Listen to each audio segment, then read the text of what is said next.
আসসালামু আলাইকুম। আজকে আমি একটা আমার খুব প্রিয় জায়গায় দাঁড়িয়ে আছি। এই জায়গাটা আমার খুব ভালো লাগে। এই জায়গাটা ভালো লাগার কারণ হলো এটা আমার বাসার পাশে, এবং এটাকে আমরা মিনি সুইজারল্যান্ড বলি। তো এখানে মন খারাপ থাকলে প্রায়ই আমি এখানে আসি, এখানে বসে থাকি। আমি আর বাবার ভাই রাতের বেলা 1:30-2টার সময়ও বসে থাকি। এখন কিন্তু প্রায় রাত 10টা। আমার এখানে রাত 10টা, ফিনল্যান্ডে রাত 10টা, কিন্তু একদম দিনের মতোই। এখানে 11টার আগে সূর্য ডুবে না। সো এখানে আসছি, বসেছিলাম। সো বসে বসে ভাবলাম যে আপনাদের সাথে কিছু শেয়ার করি। তো ফিনল্যান্ড আসলে ছবির মতোই সুন্দর। হুম। তো ফিনিশ ভাষায় যদি বলি যে সমি অন কাউনিসমা, দ্যাট মিনস দা ফিনল্যান্ড খুবই সুন্দর country, also the happiest country of the world. So সবকিছুই ঠিক আছে, ফিনল্যান্ড থাকার জন্য বেস্ট, চলাফেরার জন্য বেস্ট। বাট আপনাদেরকে ছোট্ট করে একটা বাস্তবতা শেয়ার করছি। সেটা হলো যে আমরা সবসময় শুনে আসছি যে ফিনল্যান্ডে জব ক্রাইসিস। সো বাস্তবতা এখানে আসার পরে যেটা দেখছি যে অ্যাকচুয়ালি আসলে এখানে জব ক্রাইসিসটা আছে। হ্যাঁ।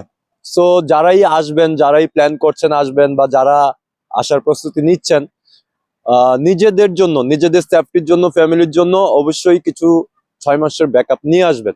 এটা আমরা ওখানে বসেও শুনছি। এখন আমি এখানে এসেও মানে এটা আমি বিলিভ করছি যে আসলে আমাদের 6 মাসের ব্যাকআপ নিয়ে আসতেই হবে। আর জব সেক্টরের ব্যাপারে বলবো যে এখানে আসলে ফিনিশ ল্যাঙ্গুয়েজটা খুব বেশি প্রয়োজন। সো ল্যাঙ্গুয়েজ ব্যারিয়ার একটা বড় প্রবলেম। বাট ইংলিশ স্পিকিং দিয়ে জব হয় হয় না, যে আপনাকে ধৈর্য ধরতে হবে। আপনাকে ধৈর্য ধরলে হয়তোবা আপনি কিছু একটা পাবেন। সো যারাই আসবেন, ফিনল্যান্ডে থাকা, খাওয়া এবং পড়াশোনা, বাচ্চাদের সেফটি সিকিউরিটি নিয়ে কোনো প্রবলেম নাই, কোনো ইস্যু নাই। হ্যাঁ। সো জাস্ট একটাই প্রবলেম, সেটা হলো জব ফিল্ড। সো এটাও ইনশাল্লাহ হয়ে যাবে। হোপ রাখতে হবে, উপরওয়ালার উপর ভরসা করতে হবে। ইনশাল্লাহ মানে আল্লাহ সবকিছুর উত্তম পরিকল্পনাকারী। তো আশা করি সবার জন্য ভালোই হবে। যারাই চিন্তা করতেছেন নিঃসন্দেহে আসতে পারেন। হ্যাঁ। ওই ব্যাকআপের জিনিসটা মাথায় রেখে ইনশাল্লাহ চলে আসেন। আর প্লেস নিয়ে বলার কিছুই নাই, যা দেখি সবই সুন্দর। সো সময়টা ভালোই কাটবে আশা করি। So thank you so much.